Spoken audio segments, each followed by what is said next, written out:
Let's solve one beautiful math question in the easiest way. Ready? But before we start, try this question in your mind. You got it?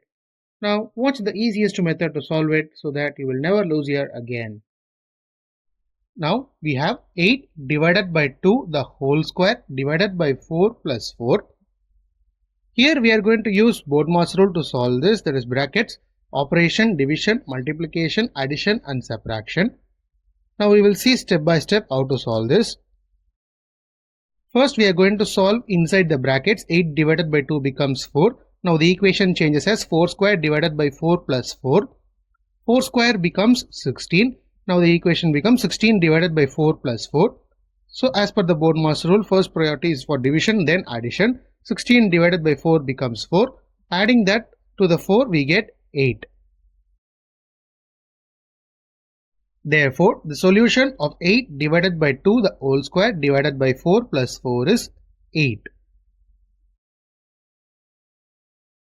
If you found this video helpful, hit a like and share it to your friends, and don't forget to subscribe my channel for more tricky problems like this. Thank you friends. We will meet in a new interesting video.